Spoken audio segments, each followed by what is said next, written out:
We have a new compact camera from LUMIX. This is the LUMIX L10, but this time we have a viewfinder, a hot shoe, and a leaf shutter. So I'm gonna be putting this camera through its paces today. We're gonna be testing it out for both photo and video, and you know, as always, I have a heap of samples for you to have a look at. This is a 26.5 megapixel fixed lens camera with 20.4 effective megapixels because depending on what ratio you shoot in will depend on the size of your images. These are all the current ratios available and their pixels. And there's a shortcut right up here on the top of the lens that you can use to quickly switch between the ratios. Speaking of, this lens is a Leica full frame equivalent of 24 to 75 millimeter f1.7 to f2.8. By the way, we thought it would be fun that almost this entire episode will be filmed on the L10 as well, so that's what Dan's filming on right now. You'll know which footage is from this camera because I'll have it labeled in one of these corners.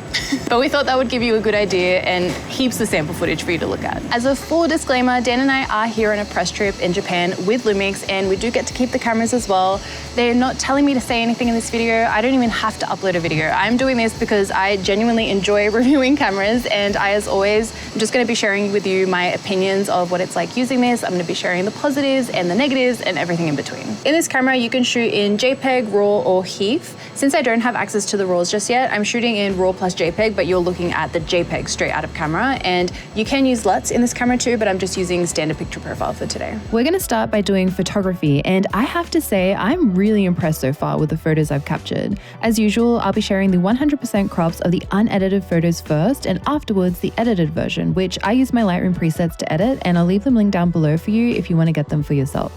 First of all, the colors look fantastic straight out of camera. They are really rich and true to life. This lens they're using is super sharp as well. You might not remember, but back when I reviewed the GH7, I was saying that some of the photos I captured were softer than I expected, and I should have bumped up my aperture. Well, with this lens, I was shooting wide open as often as I could, but I was still capturing very sharp pictures.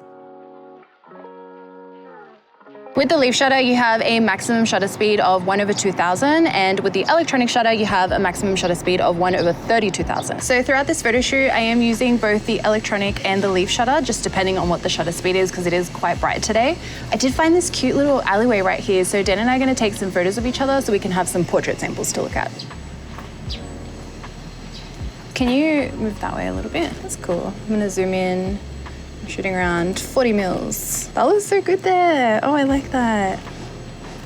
This is such a cute little street. Can we do some without your sunnies? It shoots pretty fast. I'm just like spamming the shutter. Has no problems keeping up. Oh, stay there. Yeah, that's nice. Get a bit of depth of field there. Speaking of shooting speeds, you can shoot up to 11 frames per second with the mechanical shutter in AFS and up to 30 frames per second with the electronic shutter. I tested the buffer, and with the mechanical shutter, I was able to capture around 67 RAWs before the buffer slows down but continues shooting, and in RAW plus JPEG about 55 photos. With the electronic shutter at 30 FPS with or without pre-shooting, I was able to shoot 45 RAWs before you have to release the shutter and press it again to continue shooting. We'll try and film and shoot in as many different lighting situations as we can. And right here, we've got some pretty strong and good backlight. So we'll see how well it focuses and what the image looks like. I want to talk a bit more about this lens. While it does produce some pretty sharp results and good colors, there are a couple of optical quirks. First of all, when you're shooting in these backlit conditions, there are some very strong lens flares that can become quite distracting in your frame. It does have a pretty good handle on chromatic aberration though. Even in these really bright shots, there's only a small amount of it in the edges of the frame. This lens has a variable aperture. At 24mm, you can shoot at a maximum of f1.7. At 28, the maximum is f2. At 35, it's f2.3. 50mm is 2.7. And finally, 70mm and onwards, it's f2.8. When you're shooting on the wide 24mm end, the lens is at its shortest position, and when you're zoomed in to 75, that's the longest. This lens has 9 aperture blades, and the bokeh is something else worth noting. Even at these wider apertures, since this is a micro four thirds sensor, you're not getting the same depth of field you would see on a full frame camera. However, I do think it's possible to create some depth in your photos like I have here by creating distance between your subject and the background. I did find the quality of the bokeh to be a little bit hit and miss. Sometimes it can look quite textured, as you can see in these examples. In saying all that, this is not really the camera you're going to go for if you want depth of field. Looking at it as a daily carry or everyday travel style camera, I think the quality and style of images this L10 produces really matches the intended use case. I've got a great spot here to take a photo at each of the main focal lengths of this lens so you can see the entire focal range of the same spot. So I'm going to start off here at 24 millimeters. Next we have 28, then we have 35, 50, 70, and 75.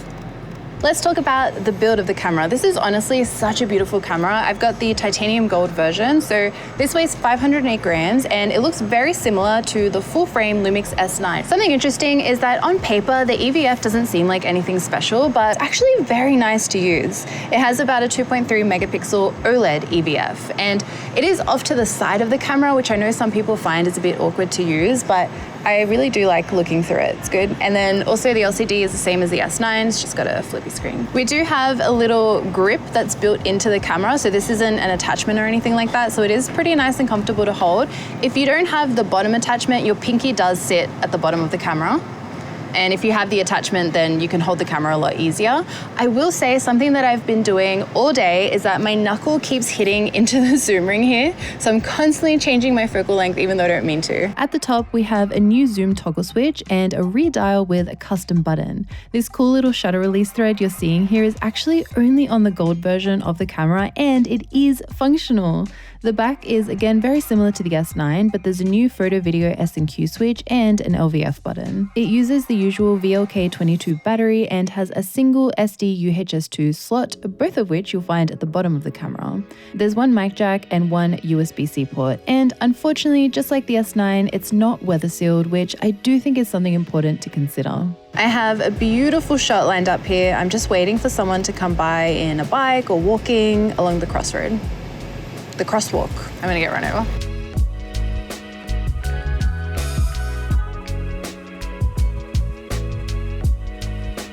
We're going to test out autofocus now in video mode. This is with our subject speed and sensitivity set to the fastest. This camera has phase detection autofocus with 779 autofocus points and has all the latest subject recognition modes from LUMIX, including human, animal, car, bike, train, and airplane, with more subcategories within those. I would like to see an auto mode here, as when I'm traveling, I'm always capturing many different subjects and I don't always want to have to manually switch between them each time. It shares the same autofocus system as the S1 II, so it is very snappy and responsive. You can see it had no trouble staying sticky. And next we're going to test out our autofocus settings with locked on. Locked on is really impressive. Even when I completely turned around for a while, it kept focus on me. Dan would have to cover me completely for about 5 seconds for it to switch to him, so locked on works really, really well. There are some seriously great video features in this camera, and don't forget, you have been watching mostly L10 footage throughout this review. You can film in up to 5.6K 17:9 60p or 5.2K 30p 4:3, both in 420 10-bit. If you want to film in 4:3 60p, it uses pixel by pixel mode, which has a crop. You also have 4K 30 and 60 422 10-bit and 4K 120p in 420 10-bit. They are all uncropped 16:9, which is great to see. And yes, there is Vlog, which is what Dan and I have been using to film everything today.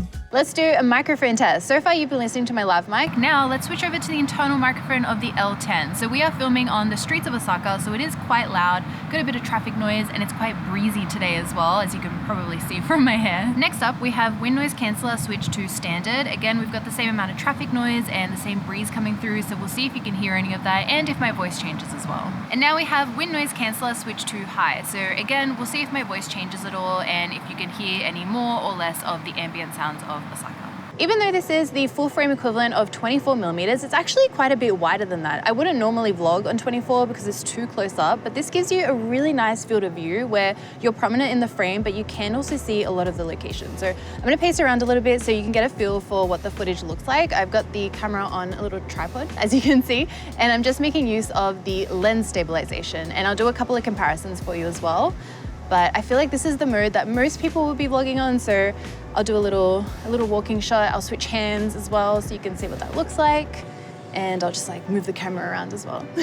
I'm also going to compare the lens's stabilization to the camera's digital stabilization. I'm going to walk the exact same path every time so you can see the difference between each one. So first up, we have the lens stabilization. I was a little surprised not to find shutter angle in this camera. It would be nice to see this added in the future. In terms of readout speeds, in 4K 25 and 50, it's about 12 milliseconds, and in 5.6K 25 and 50, it's around 11.